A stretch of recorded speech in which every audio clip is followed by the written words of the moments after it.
but does use it occasionally to influence world events. And that's something to think about. If the technology exists that allows someone to view anyone, anywhere, and at any time in history, we wouldn't want any government to have such immense power.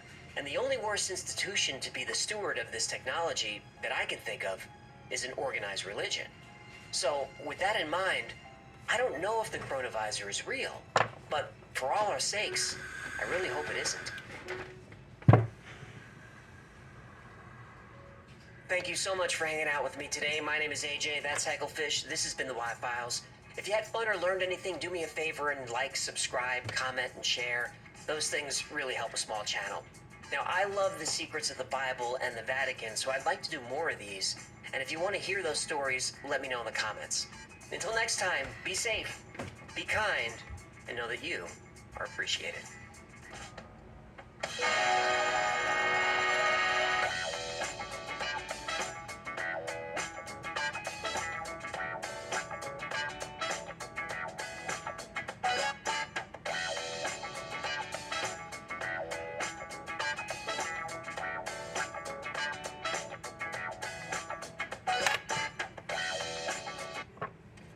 World War II has countless stories of bravery, sacrifice, camaraderie, and heroism. But the war also has a lot of mysteries, many of them still unsolved, like the legend of the Phantom Fortress, a B-17 bomber that returned from a mission with no crew aboard, and somehow landed itself. Let's find out why.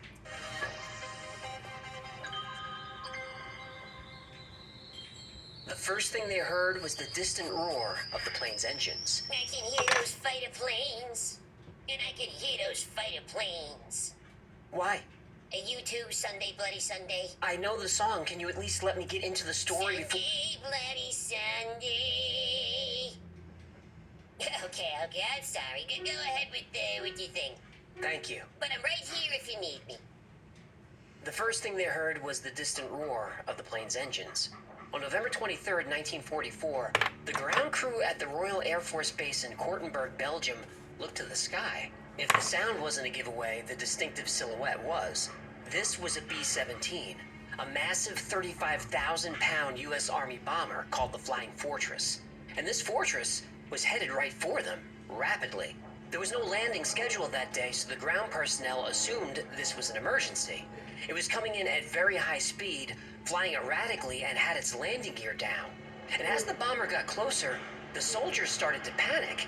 The plane was dropping so fast that it looked like 18 tons of steel, fuel, and explosives were going to crash right into them. The soldiers hit the deck as the bomber barely cleared the anti-aircraft guns.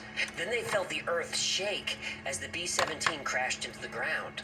Still moving at high speed, the plane tore through a field. The landing was so violent that pieces of propeller broke off and shot through the air. The wings were crushed on impact. Still intact, but badly damaged, the plane finally dragged to a stop. 3 out of its 4 engines were still running. The men on the ground waited, expecting the bomber's crew, or at least some of the crew, to emerge. They didn't. Soldiers on the ground waited nervously for 15 minutes while the plane's engines continued to run. Nobody came out. At this point, the men on the ground were getting suspicious. They were worried this was a trap. Finally, after 20 minutes of watching and waiting, Major John Crisp slowly approached the plane. Major Crisp drew his sidearm, opened the hatch, and climbed in. He expected to see men dead or dying, but the plane was completely empty. He wrote down what he found. We now made a thorough search, and our most remarkable find in the fuselage was about a dozen parachutes neatly wrapped and ready for clipping on. This made the whereabouts of the crew even more mysterious. Back on the navigator's desk was the code book giving the colors and letters of the day for identification purposes. Various fur-lined flying jackets lay in the fuselage together with a few bars of chocolate, partly consumed in some cases. Aside from what was sustained from the hard landing, the plane had no damage. The parachutes were still there, so the crew couldn't have bailed out. Food was left half-eaten. It was like they just vanished. Major Crisp shut down the engines and looked for signs, trying to piece together what happened. He found the plane's logbook. The final entry ominously read, "Bad flak." Bad flak. Bad flak. Bad flak. Major Crisp climbed out of the plane and signaled to his men that it was all clear. There was nobody on board. The soldiers asked, how could this be? The major shrugged and said, "The plane landed itself." So now there were two big questions. First, what happened to the men on board? And second, how did this plane fly, maneuver, and land without them?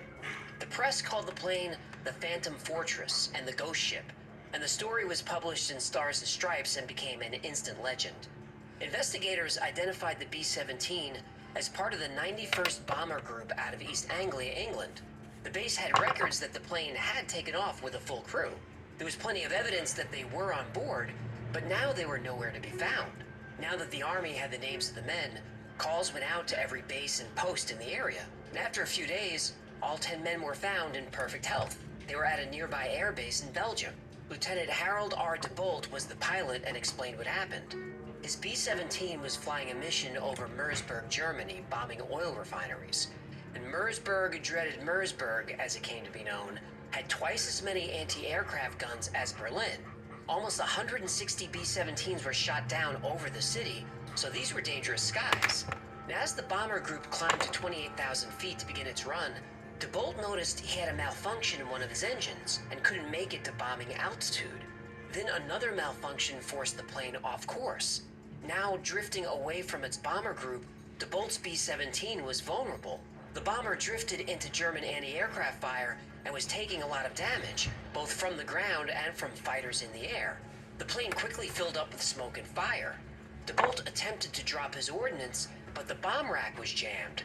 Then the plane took another hit on its bomb bay door. DeBolt said it was a miracle that every bomb on board didn't explode. Another engine took so much damage from anti-aircraft fire that it practically sheared off from the plane. The weather was bad, and with only 2 working engines, DeBolt pulled out and turned back to England. The bomber, badly damaged, kept losing altitude. DeBolt knew they were in trouble. He ordered the crew to throw everything overboard, hoping to lighten the plane. It didn't help. It kept falling. At this point, it was clear that the bomber was not going to make it all the way across the English Channel, not with only 2 engines. So DeBolt ordered the crew to ditch, and the men parachuted safely behind Allied lines in Belgium. The last thing he saw was his bomber flying into heavy fog. He figured it would crash a few minutes later. It didn't. DeBolt's plane continued to fly for miles, and finally made a rough but relatively clean landing at an Allied airfield in Belgium. Investigators were now left with a puzzle. DeBolt said he lost 2 engines and the plane was severely damaged, but eyewitnesses like Major Crisp said 3 engines were working, and the plane had no damage at all, and all parachutes were accounted for. Investigators said they probably had extra parachutes on board, and the 3rd engine could have come back on by itself, and the plane landing in an Allied airfield was just a coincidence. It was good luck. This explanation was enough to satisfy investigators, and the case was closed. Luck. A plane flies itself back home and lands on its own, and it's luck. That's the report. I don't buy it. Well, eyewitnesses didn't buy it either. They felt that something supernatural had taken place, and the legend of the Phantom Fortress was born. I had never heard of the Phantom Fortress before. And this topic, like most topics I cover, was submitted by you. So if there's a story you'd like to see and see us get to the bottom of, go to theyfiles.com/tips. I can't do every story, but I read every message. So, the Phantom Fortress. Is it true? Yes and no. This legend is actually 2 stories that got mixed together. In 1943, a B-17 crashed near the home of a young boy named John Gell in England. And Gell and his family saw the bomber flying toward their village, engines sputtering. And that plane crashed into an outcropping of trees near the boy's home. When John Gell's father rushed to help the crew, he found nobody on board. And about 40 years later, John Gell was relaying the story that he saw a bomber maneuvering with its squadron flying in formation, but it eventually crashed. And when they searched the plane, it was empty. They later learned that the crew had parachuted behind enemy lines, fought their way out of Germany, and were back in another B-17 soon after. This didn't happen. Most likely, John Gell heard the story of the Phantom Fortress and pulled some of the details into his story. And then, as every good storyteller does, added his own flair. And tell the story enough times, your brain can actually form memories to reinforce that story. The B-17 that crashed near Gell's home was actually the Cat o' Nine Tails. The plane took a lot of damage over Germany, but made it back across the channel. Quickly running out of fuel, The crew bailed out over John Gell's village. And in 1944, a British anti-aircraft crew saw a B-17 make a hard landing in a nearby field. One of the plane's wings hit first, causing it to spin around. And Major John Crisp was indeed the officer who searched the plane and found it empty. This was the bomber flown by DeBolt's crew. Yeah, but how does a plane land itself? Well, before jumping out, DeBolt had engaged the autopilot, which is protocol when ditching. The plane was moving slowly and descending, and the autopilot kept it level. It finally came down in an open field near an anti-aircraft installation, but not on an airbase. It could have easily crashed in the sea, in the woods, or in a village like the other B-17. And this type of thing happened all the time, but this plane happened to come down in a Really, field. B-17? The other aspects of the story, like the half-eaten chocolate bars and the parachutes being intact, were added to the story later. In legends like Roanoke Island or the Mary Celeste, tables are set for dinner and food is left half-eaten. This really ups the creepy factor, so I can understand why these details were eventually added. Besides, nobody eats half a chocolate bar. That's true.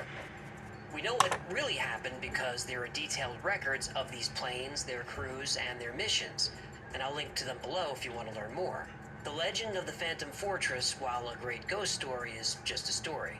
But let's be honest, even without the supernatural aspect, what actually happened, that a massive B-17 landed gently on its own, is still amazing. And because it's true, I think it makes the story better. Thank you so much for hanging out with me today. My name is AJ, that's Hecklefish. This has been the Y-Files. If you had fun or learned anything, do me a favor and like, subscribe, comment, and share. I know I sound like a broken record, but it really helps the channel. And special thanks to our generous patrons who make this channel possible. That's gonna do it. Until next time, be safe, be kind, and know that you are appreciated.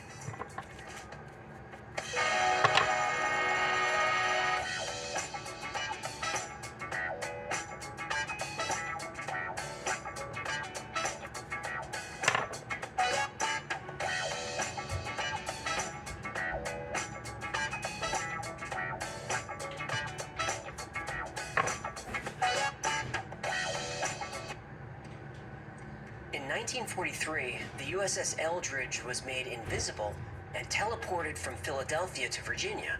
And this event was known as the Philadelphia Experiment. When the Eldridge reappeared, some crew materialized in walls and bulkheads, and they died in agony. But two sailors didn't reappear at all.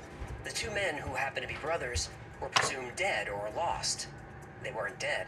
They traveled 40 years into the future, into a secret military base on the east end of Long Island. They became unwitting participants of the Montauk Project.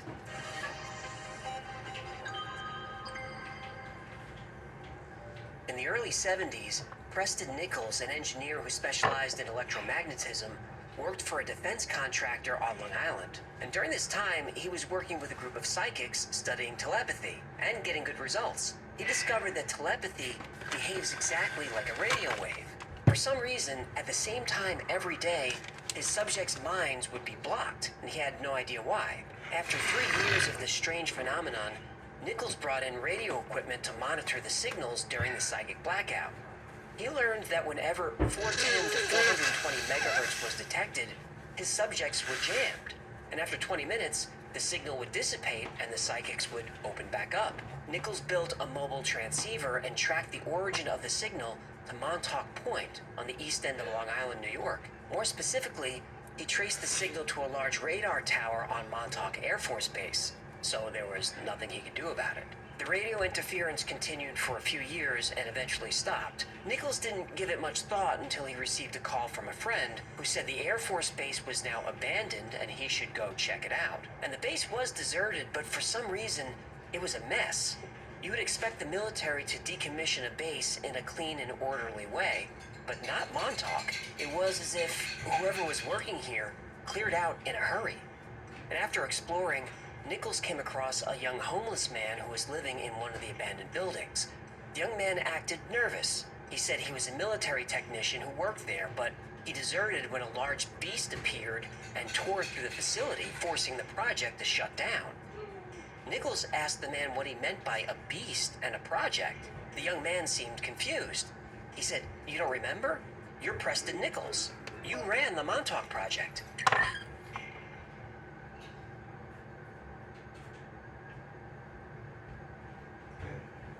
In 1984, Nichols began working with a gifted psychic named Duncan Cameron, who he brought to the deserted base.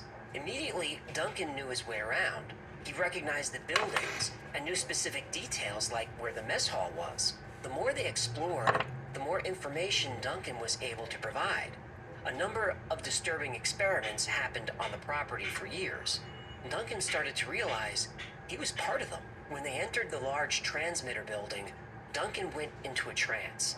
While in this trance, Duncan said he was programmed to find Nichols, befriend him, and then kill him. And once that objective was achieved, Duncan was programmed to destroy Nichols' lab and all his research. Now, because Duncan was now aware of his programming, he was able to resist it. And back at his lab, Nichols used a deprogramming technique to give Duncan back full control of his consciousness. After working with Duncan for a while, Preston Nichols started to realize he had been involved with the Montauk Project also. He just didn't know how or why. Over time, more of Duncan Cameron's memories surfaced. Duncan realized he had served aboard the USS Eldridge with his brother Edward. They were the two sailors who were lost during the Philadelphia experiment. Wait, hold on. That experiment took place in the 40s. That's right. Duncan Cameron and his brother Edward had been transported from 1943 to 1983, 40 years into the future.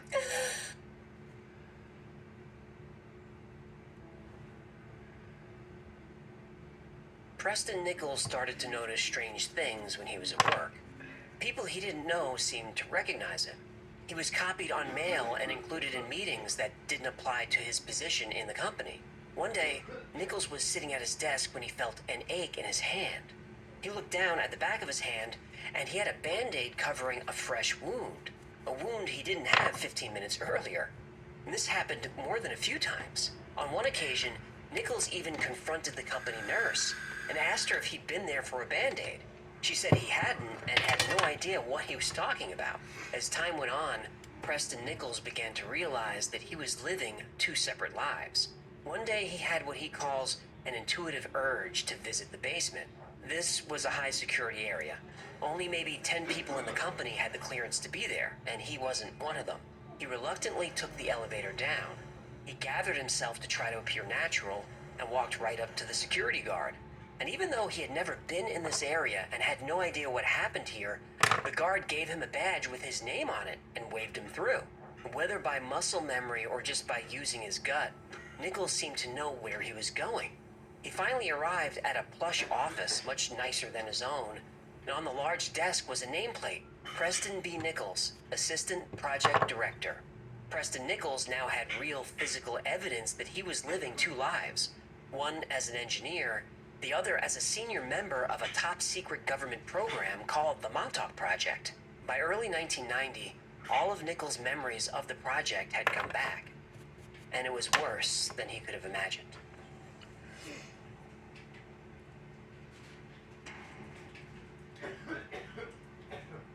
About 50 years after the Philadelphia experiment, a man named Al Bielek would start to have glimpses, visions, and then entire memories of the life of Edward Cameron, a young naval officer serving aboard the Eldridge with his brother, Duncan Cameron. Wait. Isn't Duncan Cameron the psychic working with the Preston guy? Yep, 40 years in the future? that's right. I love it. Please continue. Bielek wrote books, spoke at conferences, and gave many interviews describing his time on the USS Eldridge while living in the body of Edward Cameron. Aboard the Eldridge, when what was called a magnetic bottle was engaged, the ship began to slip through time. In a panic, Al Bielek, aka Edward Cameron, along with his brother Duncan, jumped ship. And when they landed, it was the year 2137. Edward woke up in a hospital and was being treated for radiation injuries. Duncan was nowhere to be seen. When his health improved, Edward learned more about the world he was now in. In 2137, the geography of the United States is vastly different. Florida and most of the eastern seaboard is underwater. California is a series of islands, and the Great Lakes have combined into one giant lake. After a devastating nuclear war fought between the West and Russia and China, the world's population has been reduced to 300 million people. The United States, Canada, and most governments were gone. Areas were under local martial law. And just when Edward was becoming overwhelmed, He was transported hundreds of years in the future and arrived in the year 2749. He would spend 2 years living in this time. And life in the 28th century was much different than life in the 22nd. The most obvious change was anti-gravity technology. This allowed people to live in floating cities more than 2 miles above the Earth. And these cities were run by an advanced AI, all interconnected with one another. And human life was easy. As long as you contributed to society, all your needs were met. The AI, operating robotic equipment on the ground, handled all farming and food production. Hippie communist paradise. Pretty much. And Edward felt like people lost their identities. Sure, their lives were easier, but they were now mindless drones. Welcome to paradise, comrade. Then suddenly, Edward felt the world shifting again. Now he and his brother Duncan appeared in 1983. When they arrived, they were briefed by government officials and told to never discuss what happened. Now, Edward would be going on his most important mission of all, but he would be going as Al Bielek.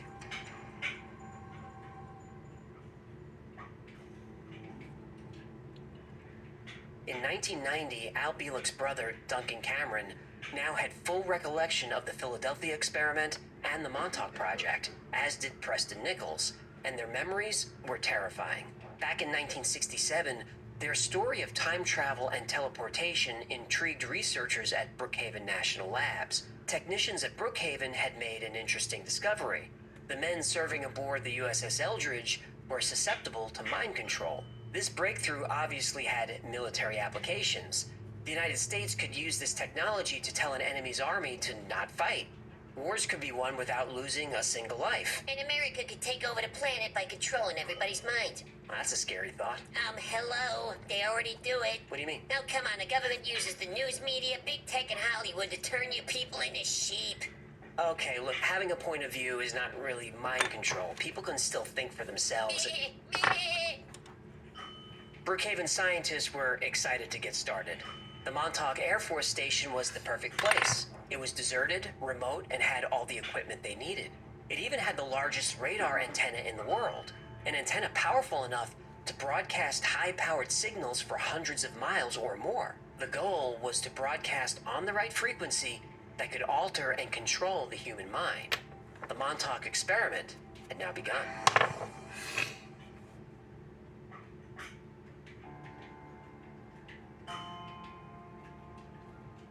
Duncan Cameron having superior psychic abilities was key to the project.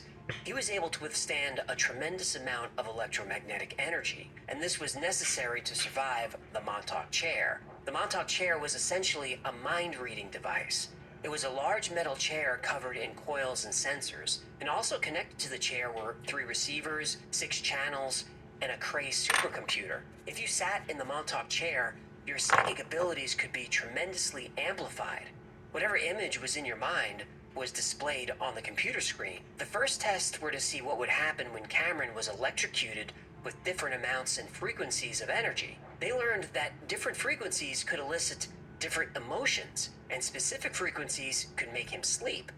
That could be useful. Animals in the area were also affected by transmissions. There were reports of deer running out of the woods into town and throwing themselves against the glass windows of the stores on Main Street. Soon they were able to perform what researchers called the seeing eye. If Cameron had a lock of someone's hair or some personal object, he could see through that person's eyes, hear through their ears, and feel whatever that person's body felt.